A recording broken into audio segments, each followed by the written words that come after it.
अस्सलाम वालेकुम, मैं हूँ मरियम नवाज़ और आज के व्लॉग में कुछ बात ताहियात नाअहली से मुतालिक भी करेंगे। मामला अब सुप्रीम कोर्ट में आ गया है और क्या सुप्रीम कोर्ट इंतखाबात से पहले इसी हफ्ते ताहियात नाअहली की जो तशरीह है अदालती फ़ैसले में हुई सुप्रीम कोर्ट ने की, उसको ख़त्म करेगी? और क्या सुप्रीम कोर्ट के फ़ैसले से नवाज़ शरीफ और जहांगीर तरीन को फ़ायदा पहुँचेगा? क्या वो इंतखाबात में हिस्सा ले सकेंगे और क्या उनकी नाअहली उनके रास्ते में रुकावट नहीं बनेगी? ये तमाम तर बातें भी आपके सामने रखूँगी। आज समाअत अदालत में हुई ताहियात नाअहली से मुतालिक उसमें क्या कुछ हुआ? तो कुछ बात करते हैं, ये मामला शुरू कहाँ से हुआ।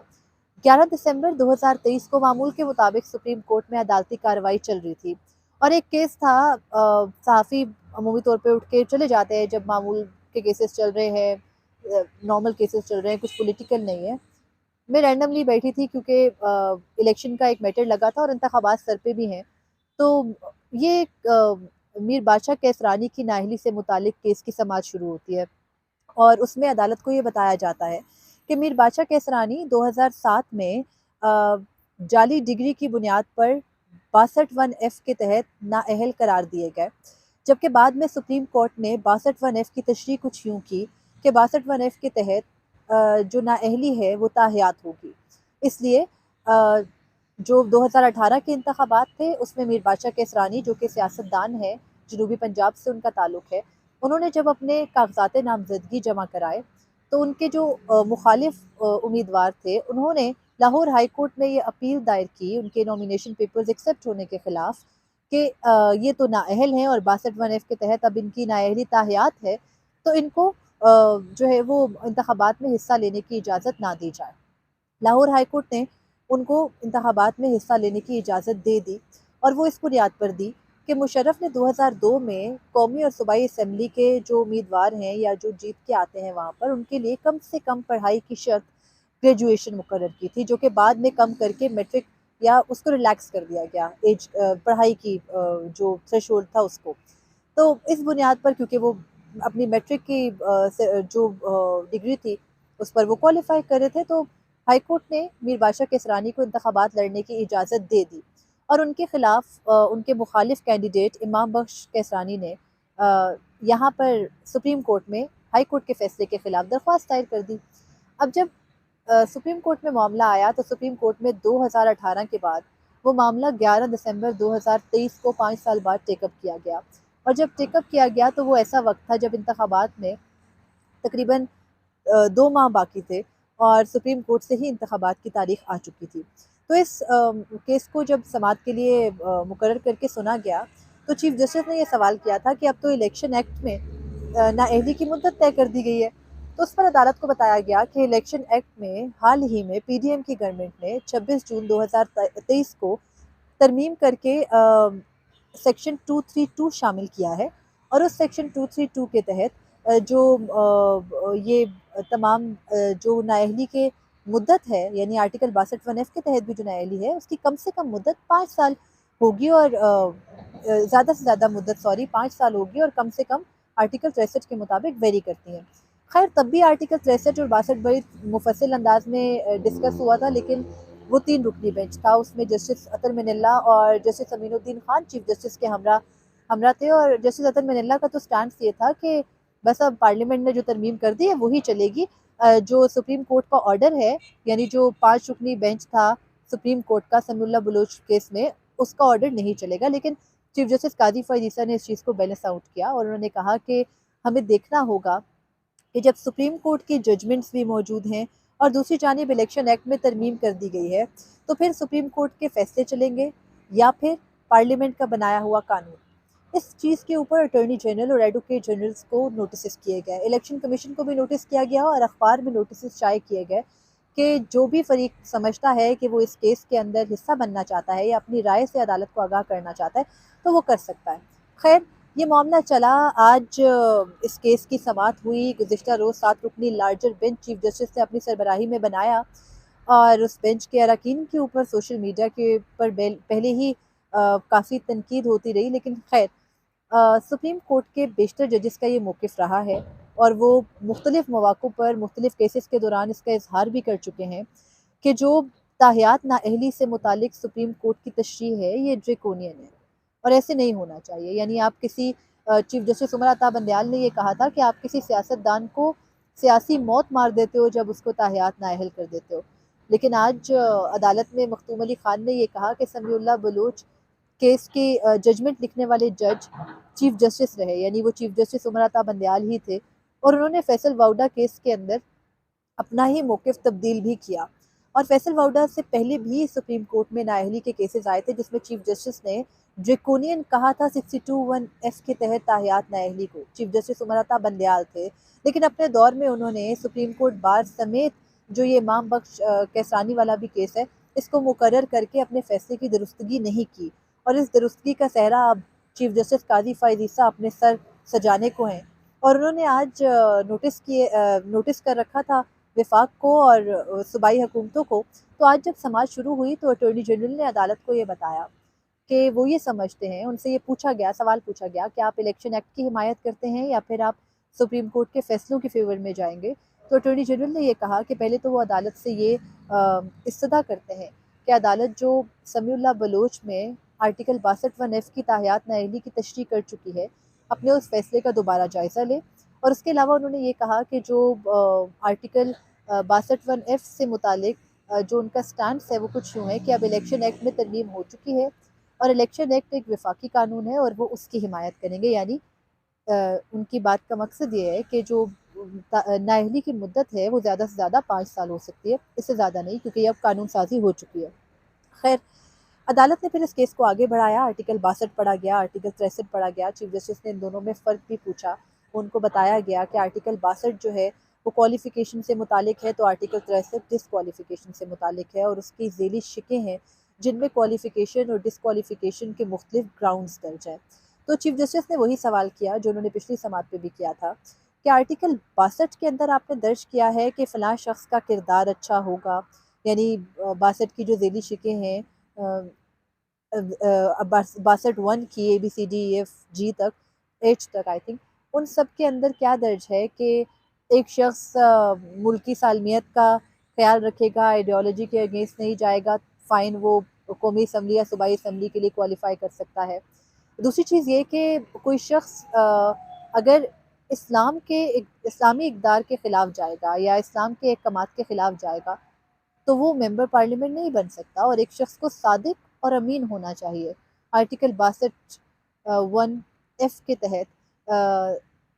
जो है वो एक शख्स को सादिक और अमीन होना चाहिए अगर वो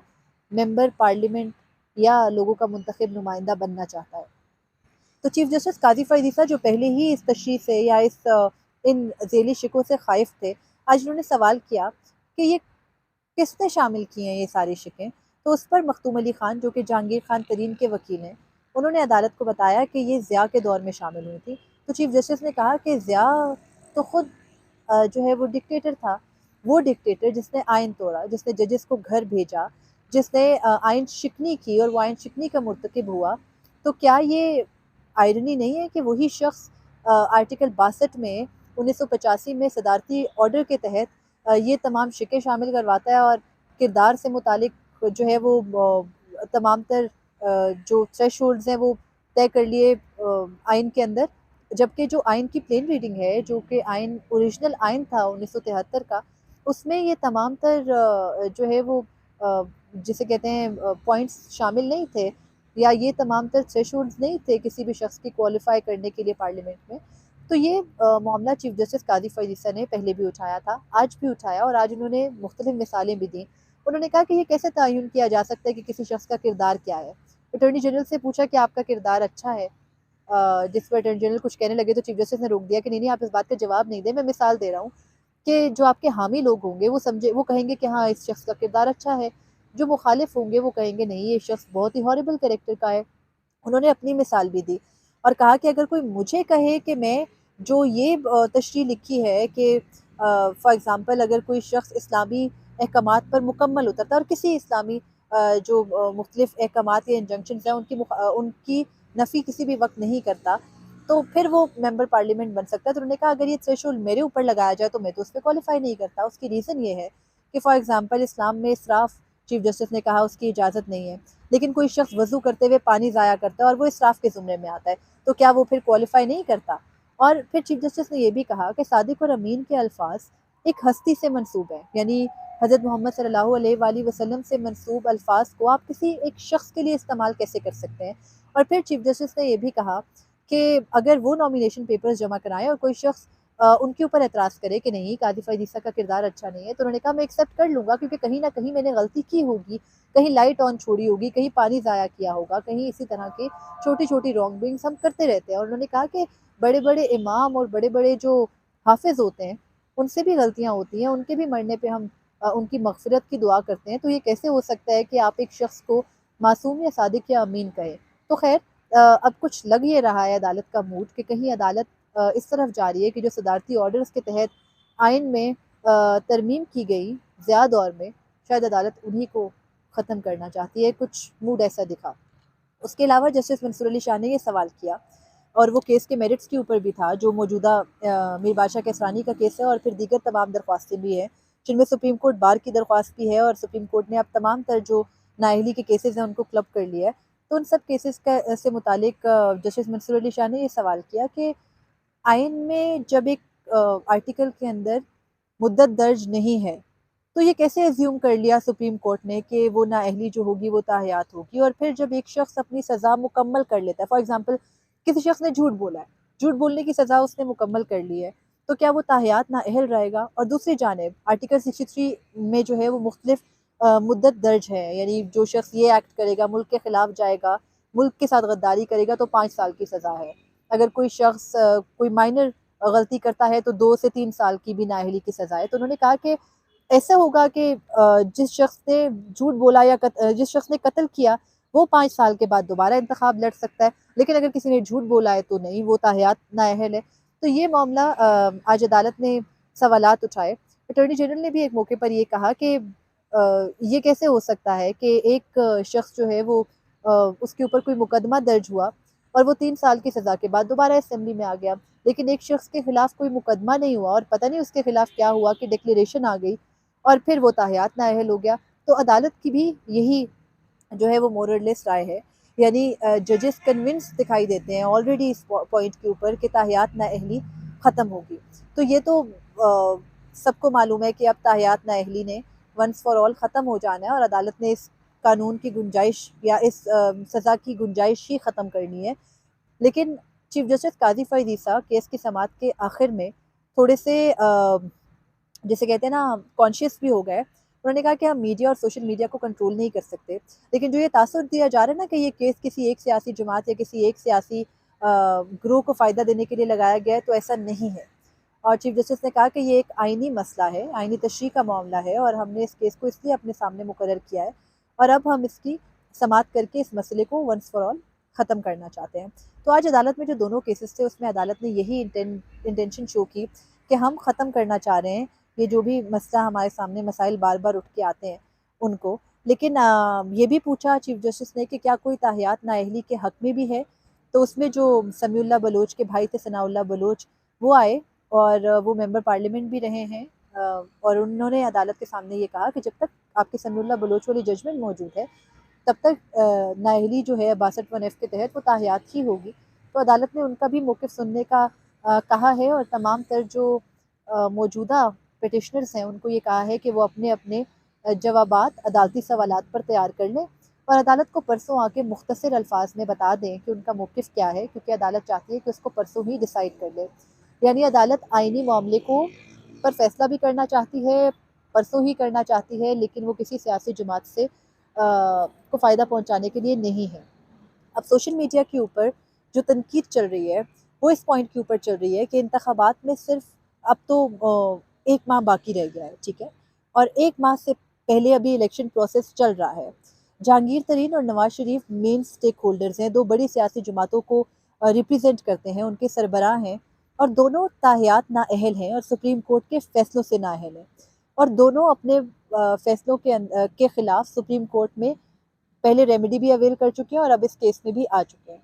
तो अब मसला ये है कि अगर अदालत इस वक़्त ताहयात नाअहली ख़त्म करती है, तो ये तासुर कैसे ना जाए कि ये 2 सियासी जमातों को फ़ायदा पहुँचाने के लिए किया जा रहा है। और जो चीफ जस्टिस के गिले हैं कि सोशल मीडिया या मीडिया को कंट्रोल नहीं कर सकते और वहाँ ये सब कहा जाता है, तो सर ये कहा जाएगा।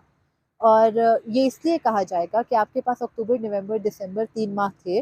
और उन 3 माह के अंदर ये केस डिसाइड नहीं हुआ। ना ही इस केस को सुन के जो है वो आपने फाइनलाइज़ किया। एक ऐसे वक़्त के ऊपर सुन रहे हैं और एक ऐसे वक़्त के ऊपर फाइनलाइज़ कर रहे हैं जबकि इंतखाबी अमल चल रहा है